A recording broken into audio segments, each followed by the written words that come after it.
BJD ସଂସଦୀୟ ଦଳ ନେତା ପଦରୁ ସସ୍ମିତ ପାତ୍ରଙ୍କ ଇସ୍ତଫାକୁ ଗ୍ରହଣ କଲେ ବିଜେଡି ସୁପ୍ରିମୋ ନବୀନ ପଟ୍ଟନାୟକ। ବିଜେଡି ସଭାପତି ନବୀନ ପଟ୍ଟନାୟକ ଆଜି ରାଜ୍ୟସଭା ସାଂସଦ ଡକ୍ଟର ସସ୍ମିତ ପାତ୍ରଙ୍କ ସଂସଦୀୟ ଦଳ ନେତା ପଦରୁ ଇସ୍ତଫା ଗ୍ରହଣ କରିଛନ୍ତି। ସସ୍ମିତ ପାତ୍ର ରାଜ୍ୟସଭାରେ ବିଜେଡି ସଂସଦୀୟ ଦଳର ନେତା ଭାବେ କାର୍ଯ୍ୟ କରୁଥିଲେ। ସେ ନିଜ ପଦରୁ ଇସ୍ତଫା ଦେଇଛନ୍ତି ଏବଂ ତାଙ୍କର ଏହି ଇସ୍ତଫା ପତ୍ରକୁ ଦଳୀୟ ସଭାପତି ଅନୁମୋଦନ କରିଛନ୍ତି।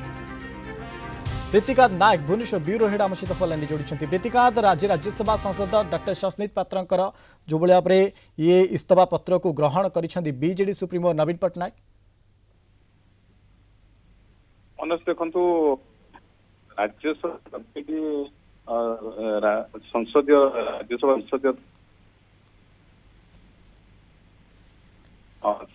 से पदर इस्तीफा देइचंती आउ इस्तीफा पत्र बीजेडी सभापति नवीन पट्टनायक पाखक पठाई बीजेडी सभापति नवीन पट्टनायक या ग्रहण करिसेंती अर्थात एक्सेप्ट करिसेंती ग्रहण कर रेजिग्नेशन इस्तीफा पत्र को ग्रहण कर जदि आप देखिए द्वितीय थर राज्यसभा को निर्वाचित होती डॉक्टर सस्मित पात्र बीजेडी रु आउ 2022 मसीह से राज्यसभार संसदीय दल बीजेडी संसदीय दल नेता हिसाब से कार्य कर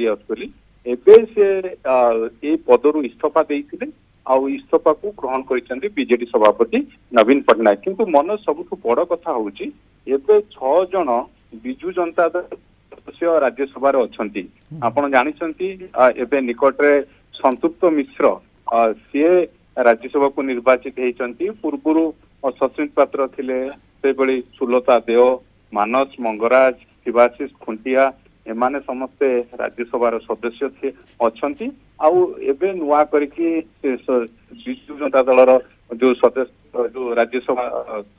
तालिका जोड़ी मिश्र संतुष्ट मिश्र एत कथा उठू सभापति नवीन पट्टनायक दायित्व क्या देते मन कारण 6 जन सदस्य अच्छा राज्यसभा बीजेडी आ 6 जन भितर सस्मित पात्र नेता हिसाब से कार्य करुले जेहेतु सी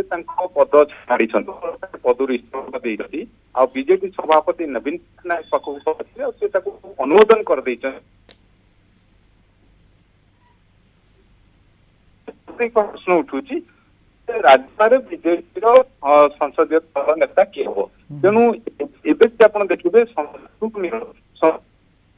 चर्चा चली सी राज्यसभा जनता दल राज्यसभा विजु जनता दल नेता हो पारती संसदीय दल नेता हो पारती जो पद दायित्व तुले आसुले सस्मित पात्र दायित्व बर्तमान तुलेबे एक कथा कहु आपको एक स्पष्ट करने को चाहिए बर्तमान पार्टी तरफ भाव में किसी ना सुप्रीमो बाबद स्पष्ट करना किंतु राज्य राजनीति बीजेपी राजनीति चर्चा चली खूब शीघ्र बीजेडी सभापति नवीन पट्टनायक विधिवत भाव में नेता भाव में संतृप्त मिश्र को सभार संसदीय दल नेता हिसाब से धन्यवाद। आमको अधिक सूचना दौते प्रीतिकांत नायक भुवनेश्वर ब्यूरो हेड संपर्क।